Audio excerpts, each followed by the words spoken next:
শুরু করছি non stop নটা। শুরুতেই লুধিয়ানার এনকাউন্টারের আপডেট আপনাদের দেব। সন্ত্রাসবাদী নিধন অভিযানে বড় সাফল্য পেল পাঞ্জাব পুলিশ।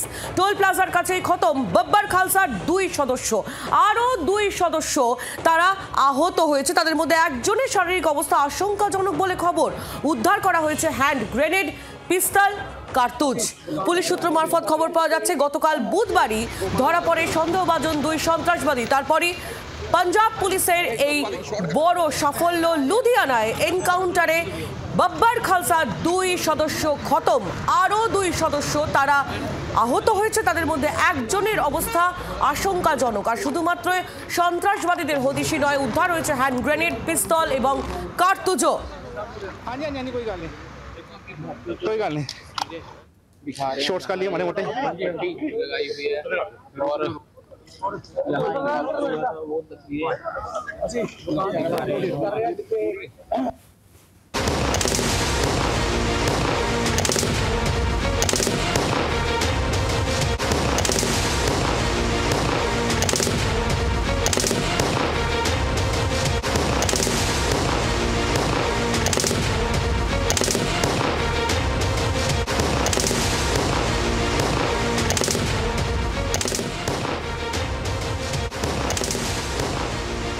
লুধিয়ানায় ঠিক কি ঘটেছিল, ঘটনার মুহূর্তে ঠিক কিভাবে পাঞ্জাব পুলিশ এই সাফল্য পেল, এআই এর মাধ্যমে একটি নির্মিত ছবি এই মুহূর্তে আপনাদের সামনে আমরা তুলে ধরলাম। পাঞ্জাব পুলিশ কি বলছে এই ঘটনায় শুনুন। एक terror module Pakistan based ISI ਇਹ हैंडल कर रही सी। इस इन्फॉर्मेशन ते पहला ही 3 लोग ਆਪਾਂ ਅਰੈਸਟ ਕਰ ਚੁੱਕੇ। ਜਿਹੜਾ ਪਾਕਿस्तान बेस्ड हैंडलर ਸੀਗਾ ਉਹਨਾਂ ਨੇ ਇਹਨੂੰ ਟਾਸਕਿੰਗ ਦਿੱਤੀ ਸੀਗੀ ਪਾਰਟਿਕੂਲਰ ਸਪੌਟ ਤੇ ਗ੍ਰੇਨੇਡਸ ਦਾ ਐਕਸਚੇਂਜ ਹੋਊਗਾ। ਇਹਨਾਂ ਨੇ ਪੁਲਿਸ ਪਾਰਟੀ ਤੇ ਫਾਇਰਿੰਗ ਕੀਤੀ, ਪੁਲਿਸ ਨੇ ਜਵਾਬੀ ਫਾਇਰਿੰਗ ਕੀਤੀ। सर नाम की इन्होंने नाम ਇੱਕ ਗੋਲੀ ਪੇਟ 'ਚ ਲੱਗੀ ਹੈ ਜੀ सर नाम ਤੇ ਇੱਕ ਛਾਤੀ ਤੇ ਲੱਗੀ। কথা বলবো রাজীব চক্রবর্তী আমাদের প্রতিনিধি রয়েছেন আমাদের সঙ্গে। রাজীব, বাব্বার খালসার এই যে সদস্যদের পাওয়া গেল এবং পাঞ্জাব পুলিশ এত বড় একটা সাফল্য পেল, হদিশ মিলল কি করে? দেখো, পুলিশের গোপন সূত্রে পুলিশ খবর পায় এবং এই যে BKI বা বাব্বার খালসা ইন্টারন্যাশনাল এর পেছনে কিন্তু রয়েছে ISI পাকিস্তানের গুপ্তচর সংস্থা এবং তারাই ভারতের বিভিন্ন জায়গায় জঙ্গি কার্যকলাপ চালানোর জন্য মদত দেয় এবং সরাসরি প্রত্যক্ষভাবে মদত দেয়। এক্ষেত্রে পাঞ্জাবের এই বাব্বার খালসা যে গোষ্ঠী, তাদের 2 জনকে গতকাল ধরা গিয়েছে এবং সেক্ষেত্রে গোপন সূত্রে খবর পেয়ে পুলিশ তাদের উপর আক্রমণ করে এবং তারপরে পাল্টা তারা আক্রমণ করে।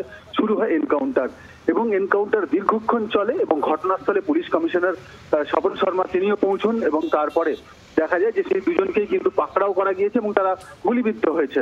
তাদের হাসপাতালে নিয়ে যাওয়া হয়েছে এবং তাদের জিজ্ঞাসাবাদ করে অনেক তথ্য আসবে এমনটাই মনে করা হচ্ছে। পাকিস্তান থেকে জঙ্গিদের অ্যাক্টিভ করে ভারতের পাঞ্জাবে সক্রিয় করা এবং সেখানে তাদের জঙ্গি কার্যকলাপে তাদের ট্রান্সপোর্টেশন সহ বিভিন্ন জায়গায় তাদের জঙ্গি কার্যকলাপ চালানোর যে ইচ্ছে ছিল বা তাদের পরিকল্পনা ছিল সেটা পুলিশ জানতে পেরেছে।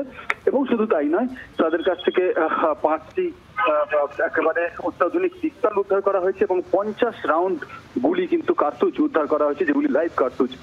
সব মিলিয়ে যেটা আসছে যে জঙ্গি কার্যকলাপ আমাদের দেশের বিভিন্ন প্রান্তে যখন চলছে, যখন আমরা দিল্লির বিস্ফোরণ দেখলাম, তখন কিন্তু পাকিস্তানের জঙ্গি গোষ্ঠী তারা ভারতের বিভিন্ন জায়গায় অ্যাক্টিভ করছে। এই বাব্বার খালসা ইন্টারন্যাশনালের মতো বিভিন্ন সংস্থা যারা বিচ্ছেদকামী সংস্থা, তাদের অ্যাক্টিভ করে তারা কিন্তু এক্ষেত্রে ভারতের ভিত নাড়িয়ে দেওয়ার একটা প্রচেষ্টা চালিয়ে যাচ্ছে। কিন্তু ভারতের গোয়েন্দা সংস্থাগুলি তারা সক্রিয় রয়েছে এবং এক্ষেত্রে বাব্বার খালসা ইন্টারন্যাশনালের 2 সদস্যের মতো অন্যান্যদেরও কিন্তু পাকড়াও করা হচ্ছে। যেরকম ভাবে গতকাল এনকাউন্টার দীর্ঘক্ষণ চলে এবং তারপর তাদের গুলিবিদ্ধ হয়, তারা 2 জন তাদের হাসপাতালে নিয়ে যাওয়া হয়। মনে করা হচ্ছে তাদের জিজ্ঞাসাবাদ করে আরো অনেক তথ্য সামনে আসবে। একেবারে রাজীব, ধন্যবাদ তোমায়। রাজীব চক্রবর্তী আমাদের প্রতিনিধি ছিলেন আমাদের সঙ্গে টেলিফোন লাইনে।